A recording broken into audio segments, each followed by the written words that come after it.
Okay, in the last video in this series I was comparing the Passat PD130 with the Seat Leon PD150 brake horsepower, and here I've got two drivers' wish maps open.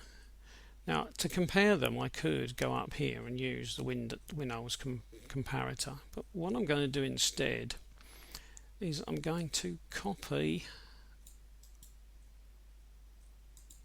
the axis data there, and then I'm going to go over to the Passat and click paste.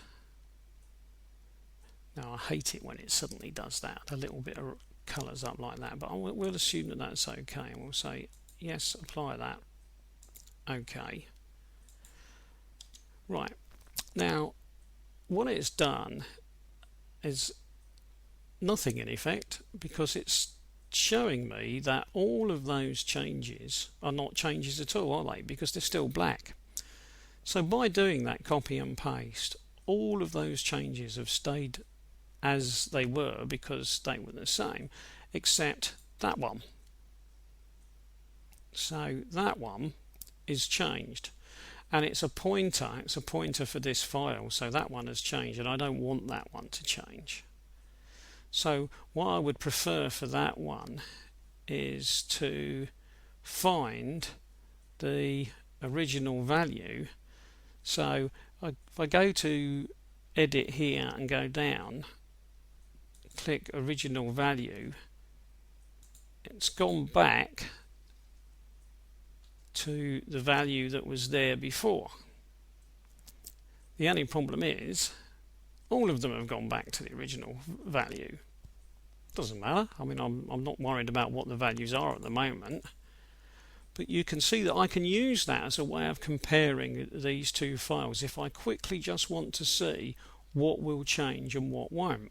So if I was to just quickly select that and say copy and then go to here and press paste, I can see what's different between that file and this one, and it looks like, as far as driver's wish is concerned, these values get changed and they increase.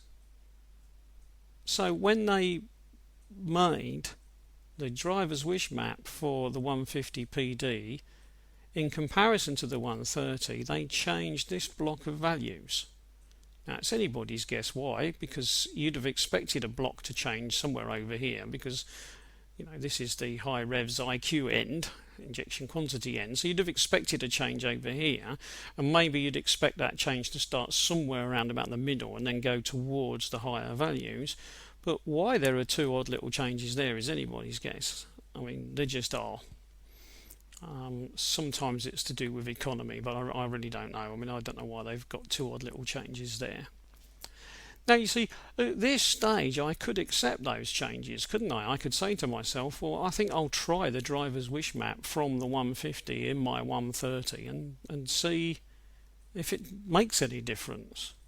But if I do that, I do need to make sure I do the same with the axis, because remember what I said, the axes need to match the map. So let's assume then, okay, I'm going to accept that, and I'm going to accept that. Now I'm not suggesting you do this, I'm just saying that this is what I could do. Now that number and that number there don't match, so I need to miss that one, but the rest is the same. So I'm going to copy that, and then I'm going to go to there, which is the point at which I started the copy, and I'm going to click paste. And of course the fact that I've done that makes no difference whatsoever, because those numbers were the same. I'm just doing this to show an example. In other words, copying those numbers to here had no effect because they are the same numbers. But had they been different, I would now have blue or red showing up over here, and of course I don't, because they're the same numbers. Now I've now got a change to my file which is different. I've now got part of a PD150 in my Passat original. If I then say okay, I'm going to save that, the save button's going to refuse to work. I go back and try and press again. Say, there it goes. So if I go to save that, I'm going to be asked, what do I want this version to be? Because Windows has spotted that this is different to when I started. So I'm going to put on here some PD 150 brake horsepower changes, and at the moment in the description I'm just going to put changed to driver's wish, and I guess it would have been simpler if I'd put change to 150 bhp driver's wish. Obviously, you know, we can call it anything we like. Just a reminder to me that that's what I've done, so I'm going to say OK. And of course when I look up there now, I've got two files now. I've got my original file and I've got this file. Now if I play around with this file anymore by comparing maps, it will probably make sense for me to carry on using this one, the one that's open at the moment, the one that's got some changes. So if you look at later videos and see that it says some PD 150 brake horsepower changes, that'll be the reason, because I don't want to end up with umpteen different files so that every file has got a different name. So I will probably accept all changes into the same file as I go on. Right, I'll stop there and come back at a later date.